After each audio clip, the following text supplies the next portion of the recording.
네, 반갑습니다. 안경상입니다. 지난주죠. 12월 24일 날 넷플릭스 탑 10을 보니까 이런 내용들이 있더라고요. 제가 왜 이거 갖고 왔냐면 돌 싱글즈가 굉장히 재밌다고 얘기하는데 계속 탑 10 안에 있는 거예요. 그래서 안 보다가 한번 보니까 엄청나게 재밌더라고요. 그래서 보는데 넷플릭스 탑 10에 있다는 거는 이런 의미들이 있는 것 같아요. 사람들이 굉장히 많이 보고 있다. 지금 트렌드가 이런 거다. 뭐 이런 내용들이잖아요.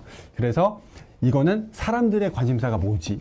그리고 지금 트렌드가 뭐지? 라는 부분들을 알 수 있는 것 같아요. 제가 지금 시간부터는 암플릭스라고 해서 부동산에 대해서 좀 말씀을 드릴 거예요. 항상 탑 10에 있는 내용들 말씀드릴 거고, 제 다음 시간에는 항상 저희 최영혁 대표님 나오셔서 최플릭스에 대해서 얘기를 해드리잖아요. 그러면은 우리 대표님들이 지금 산업 동향은 어떻고, 어떤 게 지금 이슈지? 뭐 이런 것들에 대해서 대표님께서 얘기를 해주시는 거를 대표님들한테 얘기할 수 있잖아요. 그래서 오늘 이 시간은 좀 가장 탑 10이 뭔지에 대해서 말씀을 드릴게요. 근데 이 탑 10이 사실은 앞으로 내년 1년 동안 굉장히 이슈가 많이 될 내용들인 것 같아요. 그래서 오늘 좀 긴급하게 좀 말씀을 드리려고 가지고 왔습니다. 보시면은 양도세가 무서워서 증여가 21만 건이 역대 최대가 이루어졌다. 다 증여를, 지금 부동산을 증여를 하고 있다. 이런 내용들이에요. 사람들이 증여를 하는 이유는 뭘까요? 첫 번째, 세금이죠. 보유세가 너무 많이 나온 거예요. 강남에 집 두 채를 갖고 있으면 보유세가 5천만 원에서 1억 정도가 나온 거죠. 그래서 보유세 때문에 팔아야겠다. 라고 생각을 하는 거죠. 그러니까 팔 때 보니까 세금이 또 나오는 거예요. 양도세 너무 많아. 그럼 증여세랑 비교해 보니까 증여세가 더 없어. 그래서 증여 쪽으로 지금 계속 턴을 하고 있는 겁니다. 그래서 증여가 지금 21만 건으로 역대 최대인데 강남, 서초, 송파는 증여 비율이 훨씬 더 높아요. 그래서 이렇게 이루어지고 있다. 근데 또 한 가지, 자녀들이 대기업에 들어가 봤자 연봉 5천 받아봤자 10년 동안 안 쓰고 모아봤자 5억밖에 안 되는데 이 집을 살 수 있을까? 못 살 것 같다. 증여나 해주자. 뭐 이런 식으로 지금 되고 있는 것 같아요. 사람들이 증여를 굉장히 많이 하고 있다. 자, 그럼 상속은 어떤 이슈가 있을까요? 상속세 남의 일이 아니다. 4년 뒤에 아파트가 60% 세금 폭탄을 맞을 거다. 이런 내용이죠. 9년 뒤에는 서울 가구의 80%가 상속세 대상이 된다고 합니다. 그러니까 지금 서울의 아파트 한 채 가격이 얼마인가요? 10억이잖아요. 10억이면 일괄공제에다가 배우자가 있으면 배우자 공제 5억 해가지고 10억이면은 세금이 안 내잖아요. 근데 서울 아파트가 10억인가요? 15억이라고 치면 10억 빼줘도 5억이 남으니까 상속세가 부담이 되는 거잖아요. 근데 만약에 배우자가 없으면 어떡해요? 이제 세금이 부과가 되는 거잖아요. 자, 이렇게 돼서 모든 서울시의 아파트가 10년 이내로 상속세 부과 대상이 된다. 뭐 이런 기사가 지금 계속 나오고 있습니다. 자, 그러면 상속이랑 증여 세제가 변경이 될 것 같으세요? 변경이 저는 안 될 것 같아요. 정부가 2016년도에 첫 번째 보시면은 16년도에 걷어들인 세수가 상속세 세수가 2조예요. 근데 2020년에는 4조가 됐죠. 앉아서 가만히 있는데도 세수가 2조가 증가를 했잖아요. 상속세는 안 건드리는 게 정부 입장에서 가장 베스트인 것 같아요. 근데 사람들이 너무너무 뭐라고 하니까 바꿀 것 같긴 하거든요. 바꾸는 내용은 트렌드가 이렇게 될 것 같아요. 유산세에서 유산 취득세로. 이게 뭐냐면 100억의 자산가가 있는데 100억의 자산을 갖고 있다. 세금 어떻게 때리죠? 100억에다가 때리잖아요. 50%.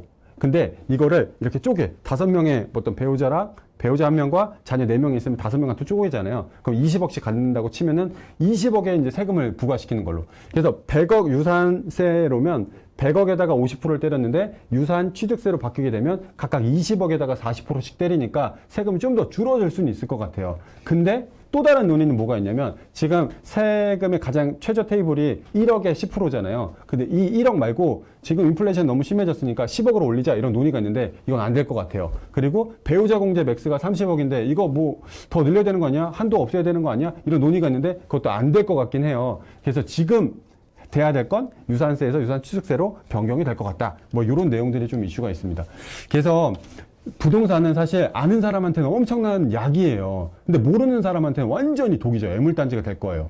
첫 번째 제가 사례 간단하게 2가지만 말씀드릴게요. 어떤 고객님을 만났는데 삼성동에 50억짜리 다세대 주택을 갖고 있어요. 세금이 18억이 나왔습니다. 근데 가족 구성원을 보게 되면 이렇게 돼 있죠. 이제 배우자 아버님은 돌아가셨고 어머님이 저 집을 갖고 계셨는데 딸이 한 명 있었어요. 딸한테 상속세가 얼마 나오는지 계산을 해보니까 18억이 나온 거예요. 이거 그럼 어떻게 해야 되지? 상속세 내려면 이거 다 팔아야 되는데. 근데 팔려고 보니까 이 주택이 8개나 갖고 있는 다세대 주택이었던 거죠. 하나 팔 때마다 이제 중과가 되기 시작하니까 팔지도 못하고 어쩔 수가 없는 상황이 돼버린 거예요.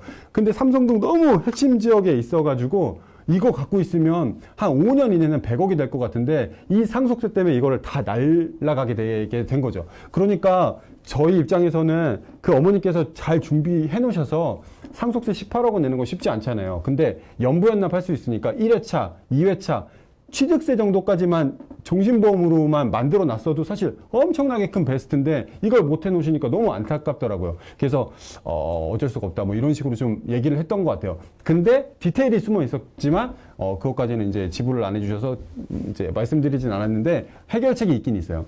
자, 두 번째 사례는 이겁니다. 똑같아요. 삼성동에 50억짜리 빌딩인데 이거 상속세가 18억 원이 나왔습니다. 이거는 베스트예요. 왜냐면 내가 70억 주고 삼성동 빌딩을 샀고 저 가치를 50억으로 다운시켜서 세금을 줄인 케이스거든요. 그러니까 삼성동 똑같은 50억짜리 건물이고 주택인데 어떤 사람한테는 이거를 못 내서 진짜 세금 때문에 걱정하다 끝나버리는 상황이 되는 거고 어떤 사람한테는 세금을 줄일 수 있는 방법이 되는 거죠, 부동산이.